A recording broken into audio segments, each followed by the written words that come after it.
J'ai été approché par certains des candidats et donc de ce fait-là, on est libre de donner à qui on veut, en toute sérénité, sans aucune pression. Et donc j'ai décidé effectivement de donner mon parrainage à M. Éric Zemmour, dont le discours politique m'a convaincu. Et donc pour l'instant, on ne peut que parler effectivement du parrainage. Et donc pourquoi je donne mon parrainage à Éric Zemmour? Parce que les sondages nous rappellent qu'à 15%, ça représente des millions d'électeurs. Et donc, je ne comprendrai pas pourquoi M. Zemmour n'atteint pas ces 500 signatures, alors que certains sont à 3 voire 5% qui ont déjà leurs 500 signatures. C'est antidémocratique. Et tous les candidats doivent avoir leur chance de se mettre sur la ligne de départ comme les sportifs. Hein. Donc toi, tu as entendu cet appel justement de soutenir les petits candidats et c'est ton choix. Oui, effectivement, donc j'ai bien réfléchi.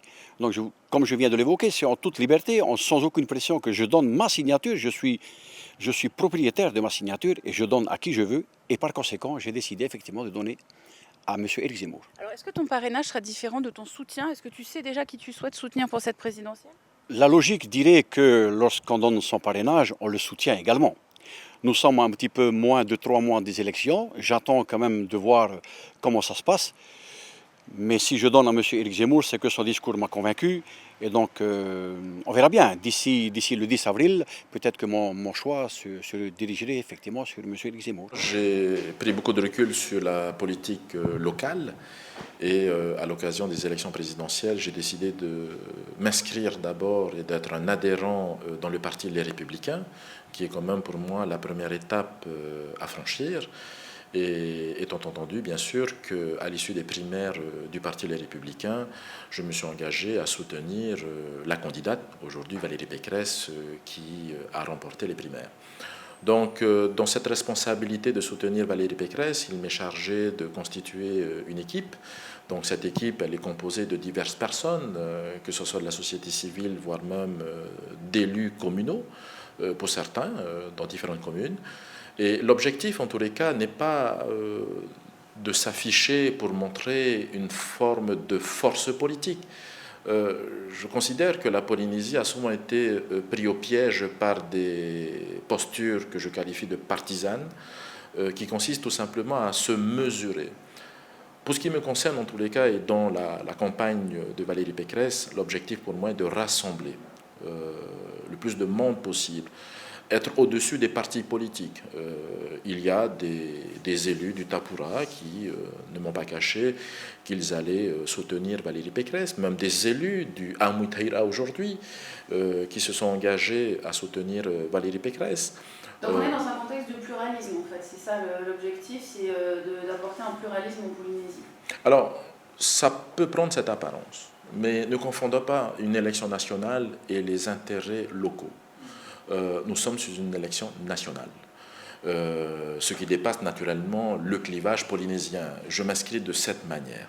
Donc, et je suis content d'ailleurs parce que des maires du Amouitaïra, des maires du Tapura, voire même des maires, je dirais un peu isolés, se sont engagés à soutenir Valérie Pécresse. D'ailleurs, nous l'avons vu ce week-end. Le nouveau parti de Gaston Floss a décidé de soutenir Valérie Pécresse et nous savons qu'il y a des maires qui l'accompagnent. Je pense à notre ami Tuanen Hey, maire de Rapa. On a souvent tendance à oublier cette petite île, mais je reste persuadé qu'aujourd'hui, le maire de Rapa soutiendra avec ferveur Valérie Pécresse et que toute sa population la soutiendra. Valérie Pécresse aura des parrainages ici en Polynésie, c'est déjà avéré? Oui, tout à fait. Tout à fait, comme je viens de le dire à l'instant, mais également d'autres élus, d'autres maires également, des Tuamotu. J'ai contacté le président du SIVMTG de manière à connaître sa position d'une part et la position des maires des Tuamotu.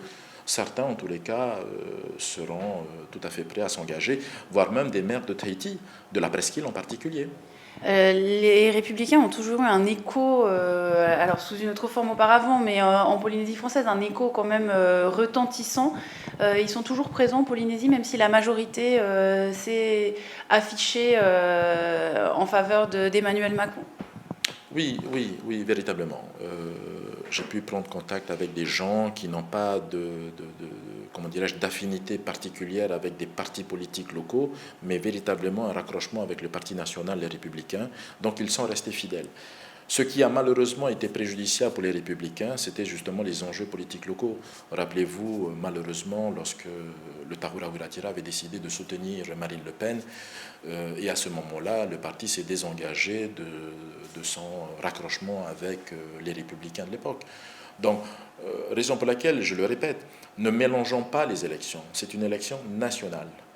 Si les partis mesurent leur force politique dans le cas des élections présidentielles, j'ai bien peur qu'on se désoriente totalement des enjeux nationaux.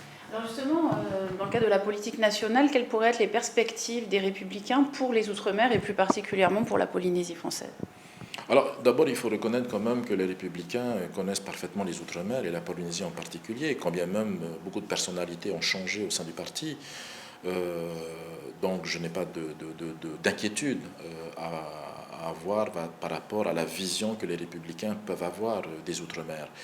Je pense également que le parti a su tirer les leçons des erreurs du passé.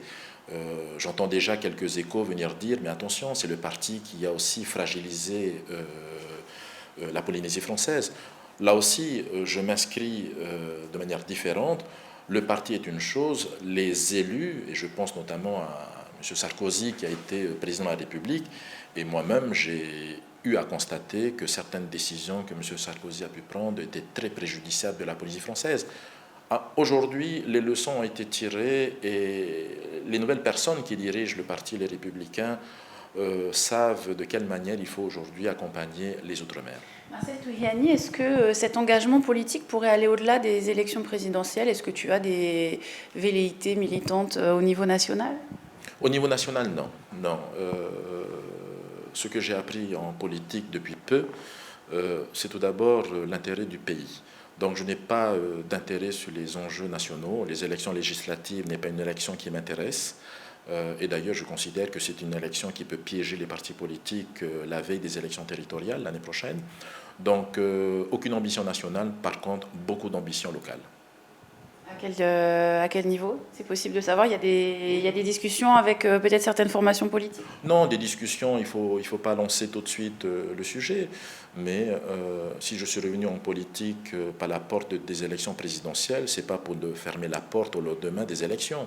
Donc la trajectoire ira jusqu'aux élections territoriales et derrière les communales. Et avec quelle couleur? C'est déjà acté? Arrêtons de parler de couleurs. Les couleurs divisent les gens. Donc, essayons de nous poster au-dessus des couleurs et des partis politiques. L'objectif est de rassembler. La Polynésie est dans un phénomène très inquiétant de turbulence, donc il faut vite en sortir. On est en contact déjà depuis 2 mois sur une plateforme et notamment l'élaboration d'un contenu qui soit beaucoup plus spécifique à la Polynésie. Par rapport aux signatures pour parrainer, ça c'est l'organisation nationale qui va envoyer à chaque élu du pays voilà, une lettre d'information et le besoin d'apporter une signature si besoin était. Et toi, tu donnerais ton parrainage à Yannick Jadot, par exemple? Bah, évidemment. Vous serez nombreux, tu sais déjà s'il y a, je sais pas, une poignée, une dizaine, une centaine? Je ne sais pas.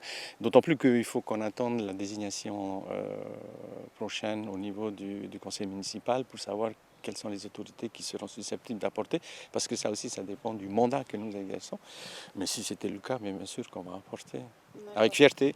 Qu'est-ce que vous allez défendre ici? Comment va se dérouler la campagne? Alors, il y a des thématiques qui sont spécifiques. Les conséquences des essais nucléaires. Il faut définitivement trouver un consensus avec l'ensemble des acteurs qui, depuis des années, militent. Il y a toute la problématique qui est portée par la surveillance de notre zone économique, qui est devenue un restaurant espagnol. Tout le monde passe, voilà, avec une absence complète de surveillance de l'État. Donc on a quelques propositions à faire dans ce sens-là. Ensuite, il y a toute la difficulté qui est liée à l'accompagnement de la Polynésie, avec les conséquences des essais nucléaires, avec l'urgence climatique, la problématique d'une transition énergétique. Nous ne pourrons pas, nous tout seuls, développer l'énergie thermique des mers. On a besoin de l'État. Les Verts souhaiteraient que les Polynésiens soient actifs et n'attendent pas les directives de l'État en la matière? Il nous appartient de proposer Ceux qui vivent dans une région comme la Corse réfléchissent pour la Corse, le Pays Basque réfléchit pour le Pays Basque. Mais à l'intérieur, vous avez des écolos qui sont en responsabilité, mais ils ne peuvent pas. Et si moi je venais avec mon ETM, ils vont te dire « mais qu'est-ce que tu me racontes là ?» Donc il y a toutes les problématiques. L'extension du SWAC au niveau de la côte ouest de Papeete est une nécessité parce que nous avons énormément d'établissements scolaires, que ce soit du primaire ou du secondaire, qui vont faire des économies. Donc on va avoir une réflexion qui va dire, pour pouvoir amorcer notre dépendance ou notre absence de souveraineté par rapport à l'énergie fossile, on va investir et cet investissement coûte énormément cher. Donc on a besoin de la France, on a besoin de l'Union européenne, on a besoin de travailler avec des gens qui partagent nos convictions. Vous êtes en train de former un comité de soutien à Yannick Jadot? Oui, elle sera présentée d'ici 15 jours parce que nous avons besoin de formaliser nos projets, nous avons besoin d'avoir une évaluation financière de ces projets et nous avons besoin aussi de consulter nos partenaires qui vont se présenter à l'échelle de l'élection présidentielle sur l'évolution institutionnelle du pays, sur l'inscription de la Polynésie sur les pays à décoloniser. Ce sont des questions avec qui la candidature, vous vous rappelez d'Eva Joly, ça avait été tranché. Maintenant, nous voulons avoir une discussion franche avec Yannick Jadot. Et il faut aborder toutes ces problématiques-là, sans calcul, en disant ça fait peur, ça va faire... Rien du tout. Rien du tout. Il faut que nous soyons des responsables politiques au plus haut niveau. Une dernière question, vous aviez fait une belle percée, ça remonte un petit peu, mais aux européennes. Il y avait eu un vent vert ici en Polynésie, vous comptez là-dessus pour ces élections, dans les gens qui ne suivraient pas le Tapula? Il faut absolument que les non-votants, parce que c'est ça le problème qui est posé. Ce n'est pas le fait que nous avons percé. Quand tu prends ensuite le nombre de personnes inscrites qui ne sont pas allées voter, c'est ça qui doit interpeller chacun d'entre nous. Et il faut qu'on arrête de tourner le dos en disant c'est la même chose, ils feront la même chose et c'est toujours la même chose. Ceux qui répètent ce message-là finissent par donner raison en n'allant pas s'exprimer à ceux qui continuent à faire les mêmes choix d'orientation politique, d'orientation économique, d'orientation écologique. C'est là-dessus qu'il faut qu'on appelle. Il faut se mobiliser. On est parfois déçus, mais nous sommes les premiers à être déçus quand on voit qu'on a soutenu Mitterrand et que la gauche a fait exploser beaucoup plus que la droite sur les essais nucléaires. Bien sûr que ça nous fend le cœur, mais ça me révolte. Mais il faut s'exprimer. Il faut s'exprimer. Il faut que ceux qui sont aux responsabilités comprennent qu'en face, il y a un électeur qui est allé déposer son bulletin de vote. Ça signifie, et ça doit être une signification pour lui aux responsabilités.